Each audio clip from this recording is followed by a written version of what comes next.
एक गांव में रोहन अपनी पत्नी सुषमा के साथ रहता था। फिर एक दिन उसे शहर में अच्छी नौकरी का ऑफर आता है। वो जल्दी से घर पहुंचकर सुषमा को इसके बारे में बताता है। अरे सुषमा, कहाँ हो तुम? जल्दी आओ मेरे पास, तुम्हारे लिए एक बहुत अच्छी खबर है। क्या हुआ जी? आज तो आप बहुत खुश लग रहे हो जी। अरे मुझे दिल्ली शहर में एक बहुत बढ़िया नौकरी मिल गई है। अब हमें इस झोपड़ी में नहीं रहना होगा।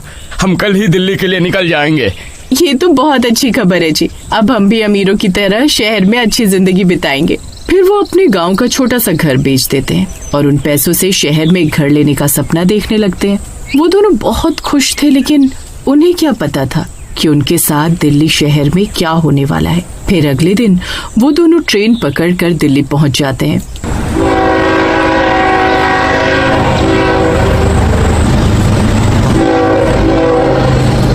फिर थोड़ी दूर जाने पर उन्हें एक प्रॉपर्टी डीलर की दुकान दिखाई देती है। वो देखो सुषमा, प्रॉपर्टी डीलर की दुकान। चलो वहीं चलकर पता करते हैं। फिर वो दोनों रिक्शे से उतरकर उस दुकान के अंदर जाते हैं। वहाँ उन्हें एक प्रॉपर्टी डीलर मिलता है। हेलो सर, हम जबलपुर गांव से आए हैं। हमें एक मकान की तलाश है। हमारा बजट थोड़ा कम है। क्या 5 लाख रुपए में कोई घर मिल सकता है? अरे यार, इतने कम पैसों में इसे कौन सा मकान दिखाऊं? इतने कम पैसों में तो कुछ भी नहीं मिलेगा। क्या करूं? ग्राहक को खाली हाथ भी नहीं जाने दे सकता। एक काम करता हूँ, इन्हें वो वाला घर दिखा देता हूँ। ये तो बिहार से हैं, वैसे भी इन्हें क्या पता चलेगा। हाँ जी, दिल्ली में आपका स्वागत है। मेरे पास 5 लाख रुपए में एक घर है। चलो मैं आपको दिखा देता हूँ, वो आपको बहुत पसंद आएगा। फिर वो सब दुकान से बाहर निकलते हैं। वो रिक्शे वाला वहीं सवारी का इंतजार कर रहा होता है। ए रिक्शा, चलो हमें स्वरूप नगर ले चलो। फिर वो तीनों रिक्शे में बैठकर चल देते हैं। वो रास्ता बहुत सुनसान होता है। वहाँ दूर दूर तक कोई घर नहीं होता, सिर्फ बड़े बड़े पेड़ और झाड़ियाँ होती हैं। फिर कुछ देर में उन्हें वहाँ एक घर दिखाई देता है। ये देखिए सर, यही है वो घर जिसकी मैं बात कर रहा था। देखो आसपास कितनी हरियाली है और कितनी शांति है यहाँ। अरे यह बेचारे किस फ्रॉड डीलर के चक्कर में फंस गए। इस इलाके में तो कोई दिन में भी आने की हिम्मत नहीं करता है, और ये डीलर इन्हें यहाँ घर बेचने के चक्कर में है। हे भगवान, आप ही इन लोगों की मदद करना अब। फिर डीलर उन दोनों को घर के अंदर ले जाता है। वो घर काफी पुराना होता है और सुषमा को बिल्कुल भी पसंद नहीं आता। रोहन, मुझे तो ये घर पसंद नहीं है। यहाँ एक अजीब सा डर का माहौल है।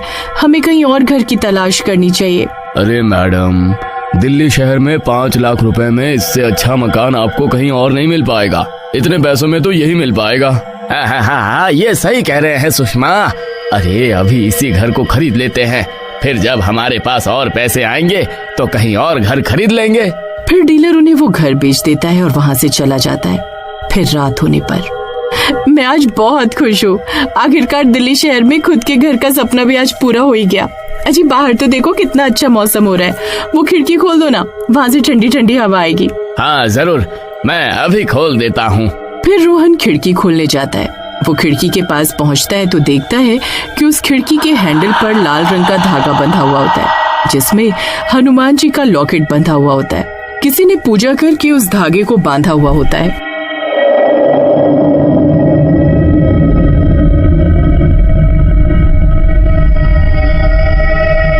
अरे सुषमा, जरा इधर तो आओ। ये देखो, किसी ने पूजा करके इस लाल धागे को यहाँ बांधा हुआ है। क्या हमें इसे खोलना चाहिए? पता नहीं, रहने देते हैं। पता नहीं किसी ने किस वजह से इसे यहाँ बांधा हुआ है। चलो अब रात भी बहुत हो गई है, मैं बहुत थक गई हूँ। चलो सोने चलते हैं। फिर वो दोनों अपने कमरे में सोने चले जाते हैं। फिर आधी रात होते ही उस खिड़की पर जोर जोर से खटखटाने की आवाज आती है।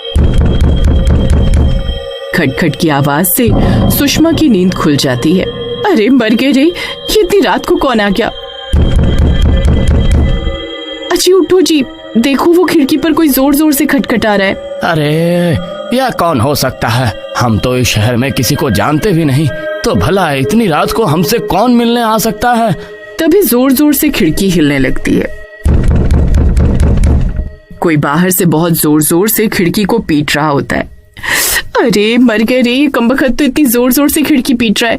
आप जल्दी जाकर देखो। फिर रोहन खिड़की के पास जाता है। वो सोच में पड़ जाता है कि खिड़की खोले या ना खोले। हे भगवान, क्या करूं? फिर हिम्मत दिखाकर वो खिड़की पर लगा हनुमान जी का लॉकेट हटा देता है और खिड़की खोल देता है, लेकिन खिड़की के बाहर कोई नहीं होता। लेकिन फिर भी उसकी आंखें फटी की फटी रह जाती हैं, क्योंकि वहां एक कब्रिस्तान होता है। अरे मर गए रे, ये तो कब्रिस्तान है। हमने यहाँ घर लेकर बहुत बड़ी गलती तो नहीं कर दी? अरे उस कमबख्त डीलर ने हमें इसके बारे में क्यों नहीं बताया? अजी तभी तो उस डीलर ने हमें ये घर इतने सस्ते दामों में दे दिया। अच्छा जल्दी से खिड़की बंद करो और चलो यहाँ से। फिर रोहन खिड़की दोबारा से बंद कर देता है और दोनों डरते डरते सोने चले जाते हैं, लेकिन डर के मारे उन्हें नींद नहीं आती है। फिर कुछ देर बाद फिर से कोई खिड़की खटखटाने लगता है। अरे मर गए रे। अच्छा देखो फिर से कोई खिड़की खटखटा रहा है, अब क्या करें?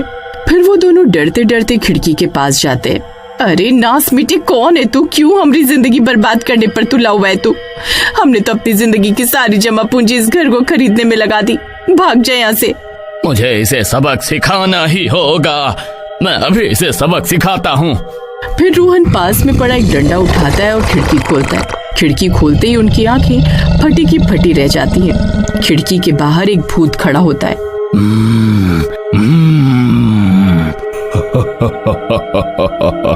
तो आखिरकार इस घर में कोई रहने आ ही गया।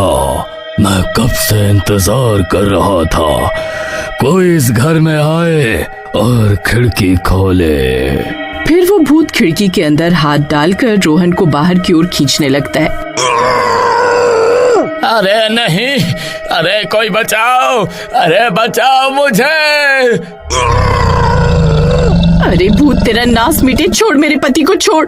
सुषमा बहुत कोशिश करती है, लेकिन वो भूत रोहन को उस खिड़की से खींच कर ले जाता है। हे भगवान, ये क्या हो गया? अब मैं क्या करूं? मैं तो यहाँ किसी को जानती भी नहीं। किससे मदद मांगू, क्या करूं? फिर सुषमा को कुछ समझ नहीं आता कि वो क्या करे। वो बस खिड़की के पास खड़े होकर रोती रहती है। तभी उसे रोहन के चीखने चिल्लाने की आवाज आती है। अरे मर गया रे, अरे ये भूत तो मुझे कच्चा खा जाएगा। अरे कोई मुझे बचाओ, अरे बचाओ, मर गया रे। हे भगवान, अब मैं क्या करूं? अगर मैंने कुछ नहीं किया तो ये भूत रोहन को मार डालेगा। फिर सुषमा हिम्मत जुटाती है और पास रखा डंडा उठा लेती है और हनुमान जी के लॉकेट को साथ लेकर कब्रिस्तान में घुस जाती है। वहां बहुत डरावनी डरावनी आवाजें आती हैं। सुषमा की डर के मारे हालत खराब हो जाती है। फिर कुछ दूर जाने पर उसे वो भूत दिखाई देता है। उसने रोहन की गर्दन पकड़ी होती है।